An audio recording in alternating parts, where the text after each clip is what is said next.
Շնորհակալություն, Գերաշնորհ Սրբազան հայրեր, հարգելի ներկաներ, ես շատ հակիրճ կանրադառնամ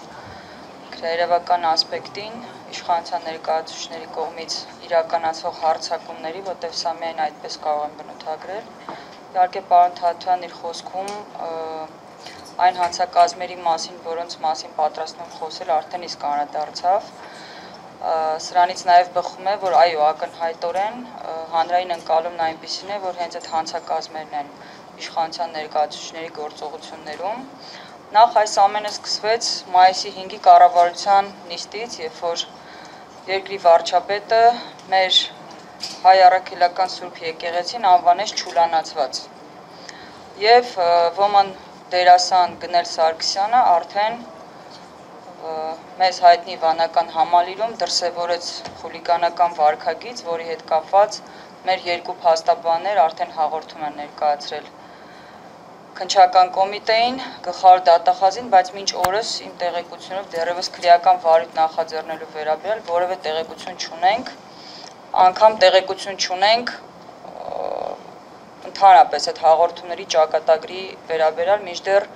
24 ժամում այդ հաղորդումներին պետք է արձագանք տրվեր։ Այնուամենայնիվ դրանից հետո արդեն Հայաստանի Հանրապետության վարչապետը իր անձնական Facebook-յան օգտահաշվում, որին հետևում է 1 միլիոնից ավել մարդ, սկսեց գրառումներ կատարել, որոնք իրենց բնույթով ոչ միայն անպարկեշտ են, այլ նաև հանցավոր, կոնկրետ իմ գնահատմամբ, եւ ըստ էության այստեղ խոսք կարող է գնալ ոչ միայն անձնական մարդկանց անձնական եւ ընտանեկան գաղտնիք համարվող տեղեկություններին միջամտելու, այլ նաեւ անհանդուրժողականության հրահրելու վերաբերյալ հանցակազմերի մասին, դրանց մասին են վկայում մի քանի գրառում ուղղակի շատ կարճ կմեջբերեմ, որպեսզի դուք նաեւ զարգացումը, այդ ամեն ինչի տեսնեք։ Դեռևս մայիսի 30-ին այն անպարկեշտ գրառումը կատարեց, որը նույնիսկ չեմ էլ ցանկանում վերարտադրել, այնուհետև անդրադարձել է բարձրաստիճան հոգևորականի խոսքին եւ արդեն բարձրաստիճան հոգևորականներին անվանել է սրբապիղծ, այնուհետև շարունակել է այդ այսպես ասած անպարկեշտ վարքագիծը կրկին անպարկեշտ գրառումներով շարունակելով իր հետևորդների շրջանում այդ անհանդուրժողականության մթնոլորտը ստեղծել, եւ շատ կարեւոր է, որ դեռևս 2025 թվականի հունիսի 2-ից հետեւյալ գրառումն է կատարել վարչապետը իր անձնական օգտահաշվում։ Եթե պարզվի, որ իրոք Գարեգին Բ-ն խախտել է կուսակրոնության ուխտը եւ զավակ ունի, նա չի կարող լինել ամենայն հայոց կաթողիկոս, որտեղ խնդրու առարկա փաստի առնչությամբ, բայց նա չէր կարող լինել կուսակրոն քահանա։ Եթե ուշադրություն դարձրեցիք, վարչապետը խոսքը կառուցում է հարցական ենթատեքստով եւ որևէ պնդում չի կատարում, որ Գարեգին Բ-ն ունի զավակ։ Այնուհետև հունիսի 3-ին է գրառում կատարում, որ Մայրաթոր Սուրբ Էջմիածինը պետք է հստակ պարզաբանի, արդյոք Գարեգին Բ-ն խախտել է կուսակրոնության ուխտը եւ զավակ ունի։ Այս հարցը պետք է պարզաբանվի։ Այնուհետև արդեն հունիսի 10-ին հստակ ներողություն, հունիսի 9-ին հստակ պնդում է կատարում իր նույն օգտահաշվում, Գարեգին Բ-ն խախտել է իր իսկ կողմից կամավորությամբ ստանձնած կուսակրոնության ուխտը եւ զավակ ունի։ Եթե ուշադրություն դարձրեցիք, արդեն հարցադրումը վերածվում պնդման եւ շարունակությունը գրառման։ Սա փաստ է եւ եթե Գարեգին Բ-ն փորձի հերքել ուրեմն անհրաժեշտ ձևաչափով դա կապացուցա։ Այնուհետև արդեն հունիսի 10-ին համակիրների, այսպես ասած, հավաքագրման կոչ է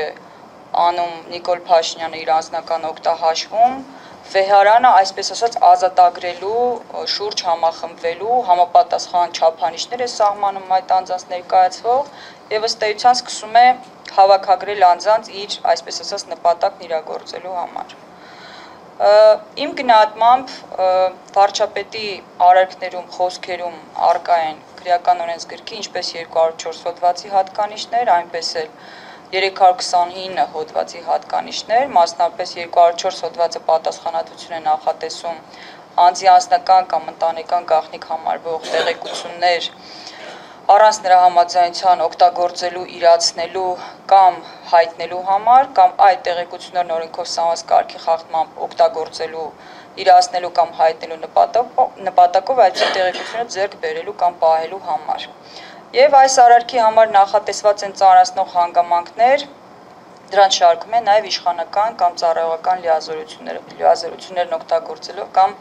դրանցով պայմանավորված ազդեցությունն օգտագործելով կատարելը։ Գրառումների ժամանակագրությանը հետևելու արդյունքում շատ պարզ եւ հստակ կարելի է արձանագրել, որ Նիկոլ Փաշինյանը պնդում է կատարում, որ ինքը հավաքագրել է այլ անձի անձնական գաղտնիք համարվող տեղեկատվություն, մի պահ վերանանք այն հանգամանքից իրականություն է դա թե ոչ, բայց ըստ էության նրա խոսքում հստակ երևում է, որ նա իր իշխանական լիազորություններն օգտագործելով